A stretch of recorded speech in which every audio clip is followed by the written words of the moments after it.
Welcome to the Non-Essential Podcast. I'm Steve Gibson. I'm Ben Matlock. We're excited to be here this week. It's a very special week. Yeah, it's dying. not, but I just want to set the expectations super high for your, Like, I'm not, no joke, like, I woke up with kind of a sore throat, but it's just one of those things, like, just gets progressively worse throughout the day. And so, like, the last hour, I've just literally had my head in my hands, just, like, waiting for this fucking headache to go away. See, and that always sucks, because if you're like me, you wake up and, like, when you're starting to get sick, there's, like, that period where you're trying to convince yourself that you're not actually getting sick. And I'm still there. I'm in denial totally. Like, I'll be fine tomorrow. Like, there's no way I'll be fine tomorrow, but I'm like, I can beat it. I'm strong. But, you were like, well, we could take the week off, but we don't do that around here.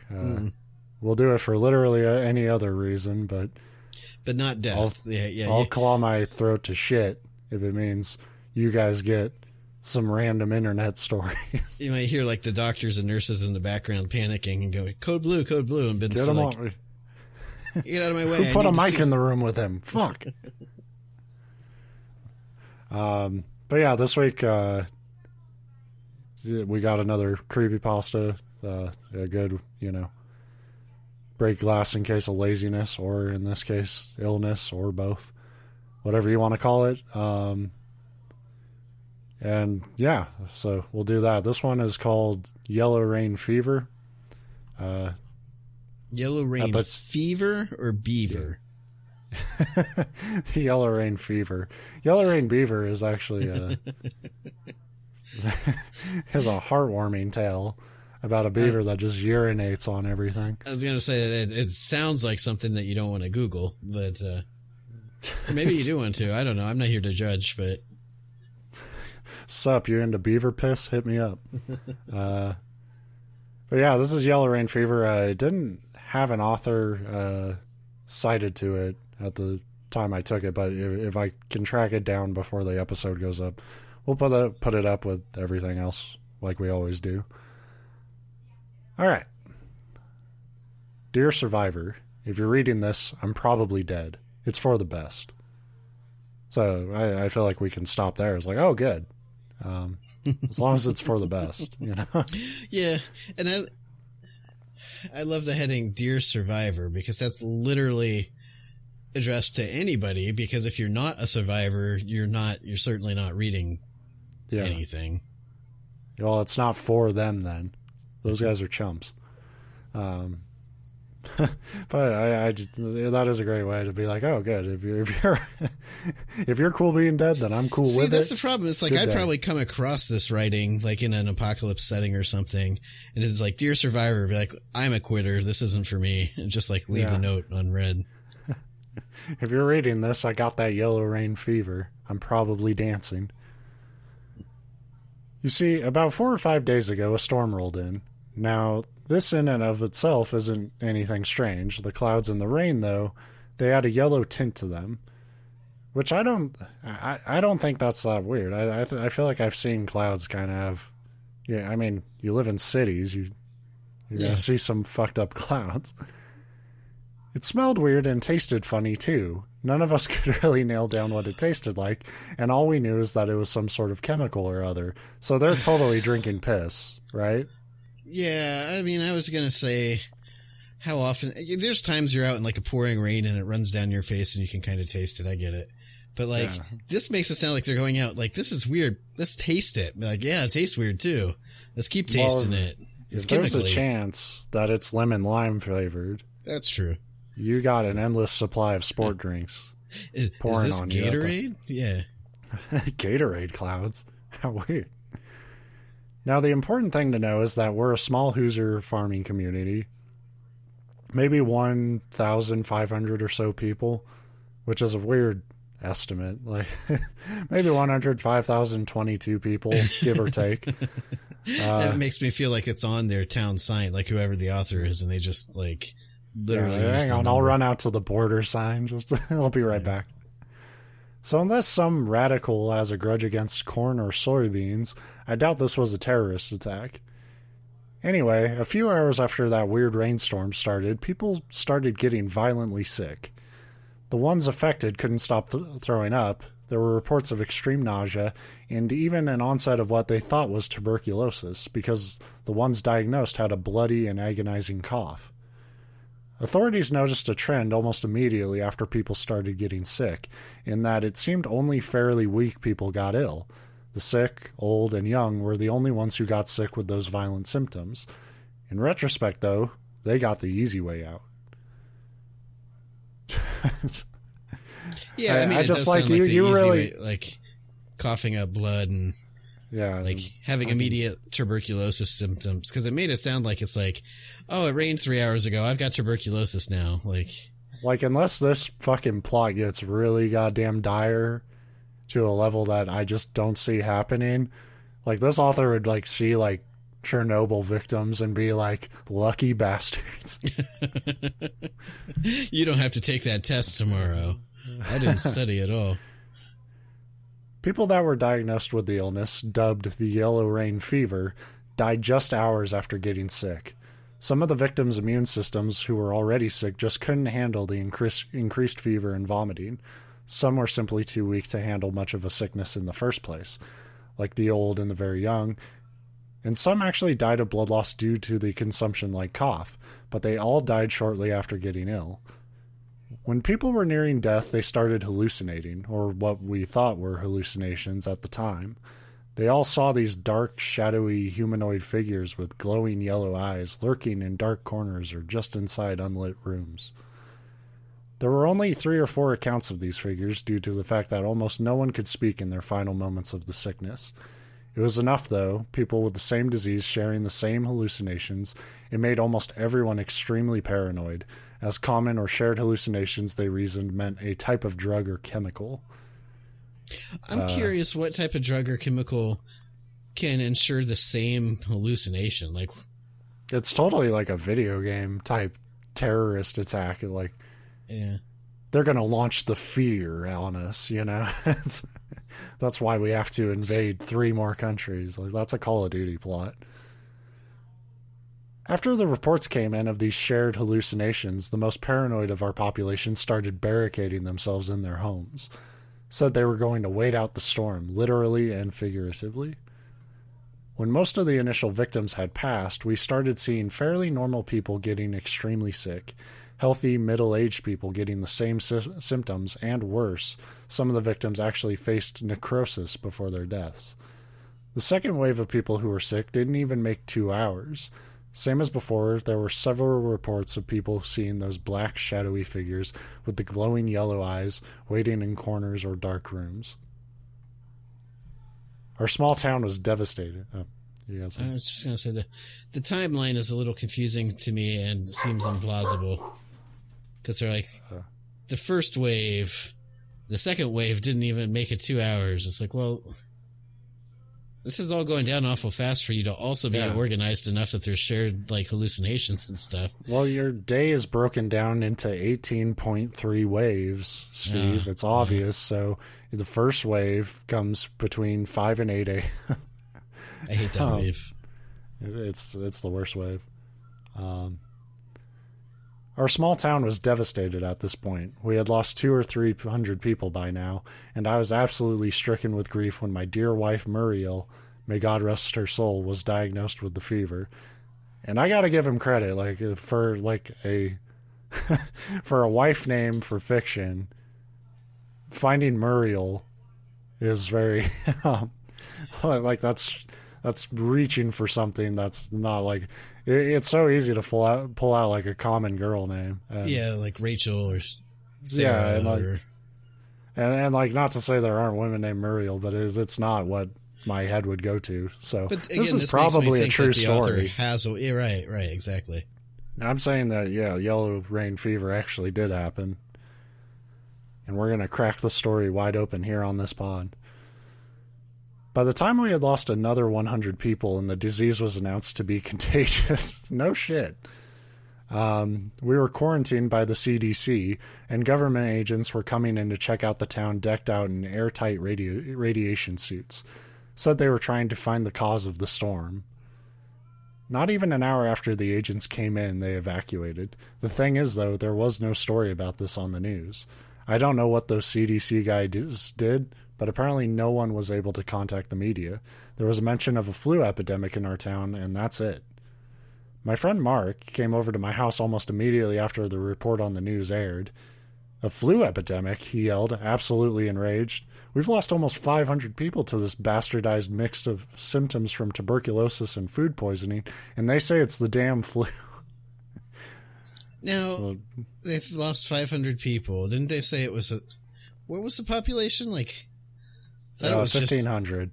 Yeah, so they've lost a third of their town. But they're still just like having normal conversations like, damn nations, they're saying it's the flu, and not like, I'm getting the fuck out of here. Yeah. It's like a sitcom. Like, Mark just walks in, like, can you believe this on the news? He comes in the room like Kramer. Like, yeah. Jerry, it's Yellow Beaver. I tried to get him to calm down, but he wouldn't have it. He said he was going to get out of town, to try and contact the news, something, anything but staying here waiting to die. The thing is, I kind of agreed with him. I'd much rather go out fighting rather than sitting around and praying not to get this damned fever. There was something in my gut telling me it would be a bad idea to try and get out. I told Mark that I was going to stay here for the time being. He said fine, that if I wanted to die here as a passive waste, that was my decision. So Mark left in his truck to try and escape the quarantine. It was the last time I saw him alive.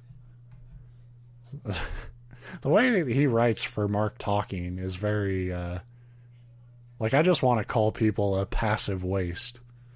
Like, that's a great insult.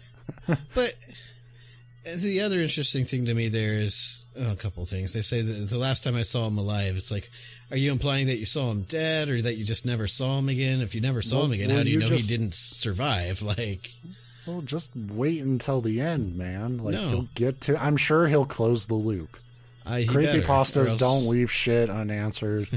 Certainly no cliffhanger bullshit.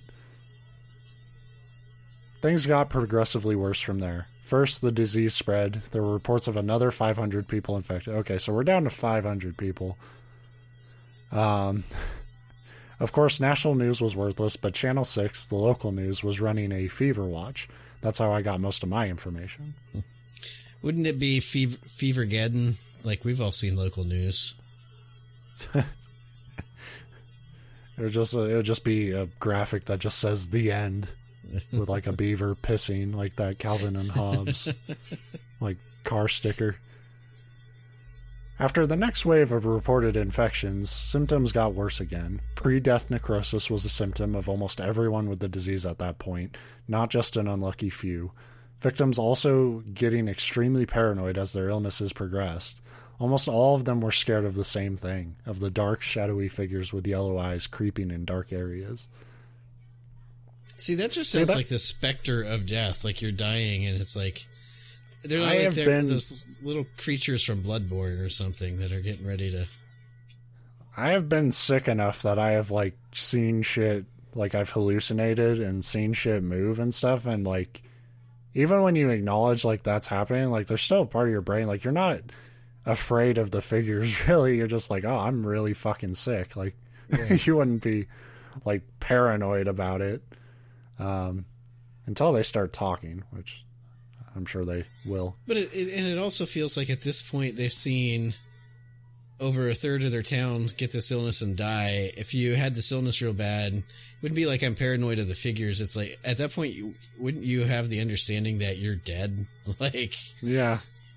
I don't know. I would just be rolling with it. Like, this is... Yeah. I feel like shit, but at least this is interesting. I was mortified when Muriel, who had only had a slightly wet cough and a light temperature up until that point, started screaming about dark figures lurking in the corners. When the local news reported our population was nearing 800 after only 9 hours after the first yellowish storm cloud rolled in, I locked myself where I am now in our cellar. Muriel's already gone. Those damn shadow men got her, and they ripped her throat out. Okay, this jumped. Yeah. Those news stories were bullshit, and I know it. It was these fucking creatures that lurk in the dark that killed everyone. I know because I've seen what they can do firsthand. Muriel's lying upstairs in a puddle of her own blood because of those figures. I feel like I missed something. Like this totally just like did an intro and then jumped to the end. Because there's not much left here. Yeah. Well, I mean, I think I see what he's getting at. Like, oh yeah, we kept thinking it was the fever, but then when somebody close to me died, I witnessed it happen, and it's really the people. It's like, but wouldn't the other 50% of the town that died have loved ones that would have seen what happened? And like, yeah, wouldn't that be getting out too? Like, I know that the whole thing is like, oh, the news, fuck the news. They're not saying, it's like, at this point, it would be on like Nextdoor and Facebook and right. Yeah, like whatever. you would think, yeah, like the local news would be eating that shit up. Like, but even if they weren't, I mean, hallucinations, there's are they other real? ways for people to disseminate information besides local news. And Yeah. Just shout. Like, yeah, apparently your neighbors can just walk in whenever the fuck they want. So, just talk about it a little bit. They're watching me now with those hungry and greedy yellow eyes. They want me. I can see the dark desires and the urge to feed in their eyes when they stare at me. This guy has a high opinion of himself. It's like, see the monster, like, I know they want I'm me. the one that they came for. I know it now. Muriel was just bullshit. They really want my rock hard bod. They're sitting in the corners where the light doesn't reach, waiting for me to make one wrong move, to turn my back or fall asleep. Well, I'll be damned if I get eaten by some godforsaken monster. I wonder how many people, like, in fiction, but when monsters become real, which I feel like we're on our way. The world has to end some way, right? Right. I feel like that's going to be so many people's last words before they're eaten by a goddamn monster. Yeah. And I've seen that in movies before, usually kind of comedies, but like not even always. But where it's like, I'm fucking tired of being sick of you. You're not going to beat me. Oh, you just ate me. Yeah. I'll be damned if I go out like some punk bitch and then you go out like a punk bitch. They think they have me. I can hear them now. They're joyous whispers. They've seen my bloody cough. The beast's whispers are deafening now. They know I'm growing weaker. What they don't know, however, is that I've taken a lesson from Mark. I still have the power of choice. Do I want to go out in defiance or sitting, waiting for the inevitable? I have to remember to pray to my dad, thank him for leaving me his revolver. Do you pray to your dad? Like... No, not usually. Or do you have that relationship with your God where you call him dad? Like, hey, yeah. Pops. I mean, in fairness, I'd say probably at least 50% of the people in my church probably would say yeah. But it seems well, weird. I mean, I know you call him like father or something, but like that's common terminology. There's something about dad. Yeah. That's very, like, casual, and I like it. Like, that's how I would be religious. Like, I would give him a name and be like, hey, Bill, can you throw me some help here? Hey, old-timer, I'd like an Xbox. Peace. You know? They're getting closer. I have a few minutes at most. They're getting closer. At least I get to end this how I want to end it, not how they want it to. You assume that they don't want to just have you shoot yourself. Like, maybe they think that'll be the funniest thing ever. And I'm picturing him, like, shooting. That's too, like, I'm picturing himself strapped with an explosive vest. Like, come and get me. But no, yeah, just trying to be a badass and, like, again, like, there are no... Like, this is actually a lot more tragic if he paints the picture that they are hallucinations. Anyway, so his story ends there, and there's a little bit of an addendum from Paul Page of the Central Intelligence Agency. So the CDC evacuated and sent the CIA. They're like, this, yeah. So this is from Administrator Page to the rest of the agency. Hello, ladies and gentlemen. I'd like to wish you all a Merry Christmas. Now, as you can see from the attached document, Project Ion Rain was a massive success. Project Beaver Piss was huge. Only 10 hours after the weapon was activated, our city of choice was almost completely eradicated, with initial reports saying that 95% of the population died due to disease, 4% are clinically insane, and 1% having committed suicide, as you can see from the document above. Yes, I know there are ethical issues involved in this. Why test ion rain on our own citizens? First off, the equipment involved to actually produce the deadly toxins from seemingly thin air are not carried around or smuggled easily, and it takes weeks of preparation. We simply don't have the resources to smuggle this project into an enemy country and keep the thing hidden. We had to kill ourselves. That was the stupidest fucking, like... Yeah, that is actually making the story worthwhile. Yeah, you're going too so dumb. far to explain, like... I get what he's doing here is you're trying to think, well, what are all the criticisms people would think of, like, if this was a government thing, like, why wouldn't they? But if your weapon is impossible to smuggle into an enemy country and set up, then what the fuck is the point of the weapon, right? Right. Like, that's what I mean. I was like, and why are you sitting here with this dangerous weapon and just like, well, we gotta fucking try it. You know, like, and not even think about who you're using it on. And then it's the implication that us Americans were just that stupid. Like, we could not possibly smuggle this, but people in the local towns will never notice. It's like, what? Right. I mean, you know, the government has done fucking really stupid, irresponsible, dangerous shit. Yeah, I mean, they've tested on their own citizens before, so I get that's where the story's coming from. So the level of evil is not impossible here. It's just the logistics of it are... Well, the reasoning behind it, like, you'd be better off just not to... And I like that after the test, now he's explaining in a memo why they did it here. Like, yeah. I know you were all probably wondering, what the fuck? Well, let me just be here to reassure you, we get it. Like, all right, so it takes weeks of preparation. We simply don't have the resources to smuggle this project into an enemy country and keep the thing hidden.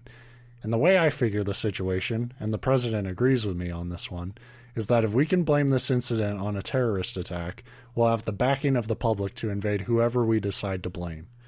See you all on Monday. Have a nice weekend. Next year we take Canada. Yeah. I mean, and again, like, yeah, the level of fucking evil there is totally believable, but it's not, like...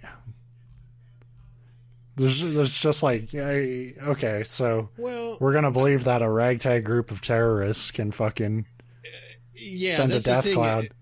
I get the whole idea, like, let's fake a terrorist attack to get the nation to support us, like, in any war we want to have. Like, that's definitely something I could see happening, if not happened already. But you probably would just use an explosive, because if you use some, like, super weapon that basically melted the face of an entire town in 10 hours, you would have the support of the citizens, but they would also be fucking freaking out. Right. And like, also, like, you've been calling it a flu outbreak the entire time. Well, yeah, that too. So you have to be like, if you're going to call it a terror attack, you got to, like, have those, like, ducks lined up beforehand. You can't be like, it was the flu. Wait, it's Al Qaeda. You know, like, it has to connect.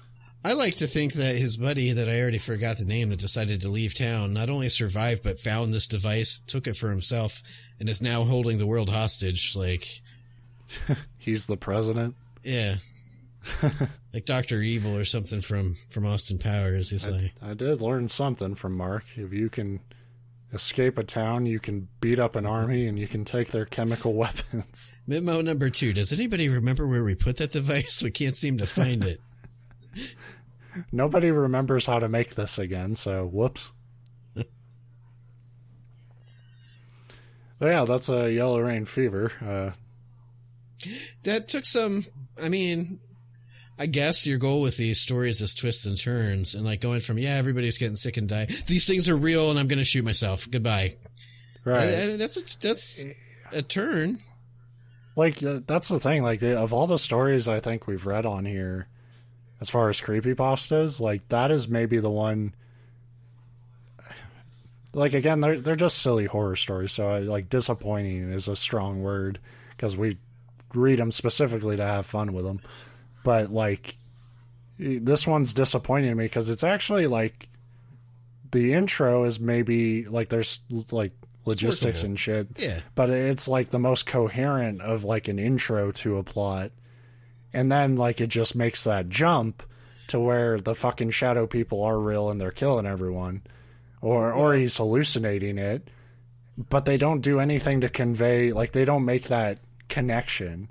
So it's literally just jumps to a new paragraph where it's like, okay, you've done nothing to build the author up as like now he's crazy, or build up the idea that these things are real in the world. So I have no idea what the fuck. You just kind of ended your story. Yeah, like, and you really wouldn't need that much, like, because he's talking about his wife being sick and then like starting to see things and it kind of creeping him out, and then like one paragraph where he like goes into the kitchen to get some ice for her fever and comes back and sees like her throat being like ripped out by, even if you can't see the creature or something, because it doesn't even imply. It flat out says, I saw it happen. I know these things are real, but you skip all that. Like you skip almost the best, like it's like having a main villain reveal, but skipping the reveal itself and just being like, it's the janitor. You're like, oh yeah. That's the thing, like, I think this one is, like, maybe trying to spin too many plates. Like trying to go into, like, the government conspiracy direction. I think if you remove that and just focused on the idea of a guy going insane, I think trying to barricade himself from this weird illness, like, that's a much better idea. Yeah, maybe leaving it up. And you can even... like if you want to imply the government conspiracy, you could do that. But I feel, and I can certainly identify with this with my own writing. Like I feel like sometimes we get ideas of like what we want to happen in the story, but we haven't pieced together like how to make that a coherent timeline. Yeah. How to connect one thing to another, but you have two images in your head that you really want to see. And then if I feel like this author, I keep saying he, but we have no idea. He, she. We'll just say the author. Yeah. They also went worried too much about, and I can again identify with this, where you feel like, oh, well, if I don't address this, it's a plot hole. But it's when you're writing fiction, short stories. Yeah. Yeah. You're writing fiction. The world you create is your world. You don't have to explain everything. Detail of your world. Right. As long as it's not like a glaring, like, oh, I couldn't see because it was pitch black out. So then you can't leave things out that are like vital to the story, you know? You can't just suddenly by the end be like, oh, and I had a wife and she died in front of me. You know, like right. You can't just tell it that way. Like you have to reveal the parts of the story that are relevant to the story, and but that doesn't mean like this, it doesn't mean like a fucking supernatural or chemical rain cloud needs to have an origin, unless you're going to like really go fucking off. Well, and this turns into a 5-parter about the fucking evil corporation or some shit. The other interesting part to me is for as many like plot holes or things that they tried to connect, going back and being, oh, this is a government secret super weapon, really kind of flies in the face of I watched him rip my like wife apart, they're real, like, unless the government, although I guess the implication could be that he was hallucinating his wife being ripped apart, and then but didn't realize that he was that far gone at that point or whatever. But yeah, I don't know. But that's what I was saying, like that's something you need to reflect in the writing. I think like you need to, as the story goes on, the writing needs to become a little more erratic, and because you're writing it from his perspective. So and that's very hard to do, because that's right. Kind of, but I've read stories that do it well, and it's so cool when you can like, because that, especially at first, you kind of start to like subconsciously pick up on it almost, and then it makes it by the end more believable because you've naturally led them down this path that, hey, this character's losing it. Yeah, by the end, like you're like, fuck, they went insane, and you almost don't notice the transition, and then until you like kind of reflect on it, and you're like, oh shit. Yeah.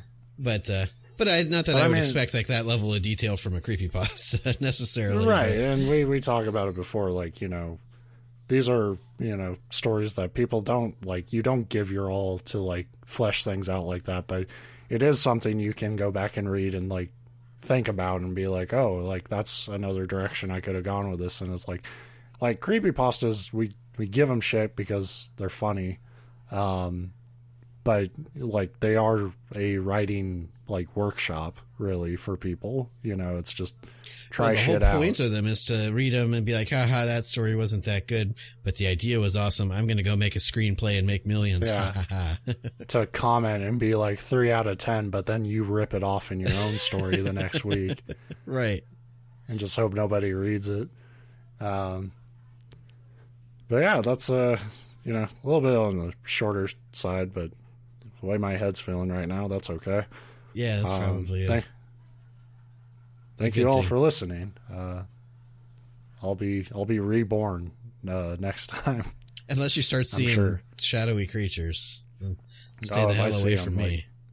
If I see them, I'll start writing my diary, and I'll invite Mark over. Dear survivors. Talk about it. If you're reading this, clear my browser history. I have that shit set to not save anything. Don't you worry. All right. Yeah. Goodbye. Bye. Goodbye. It's over. Goodbye.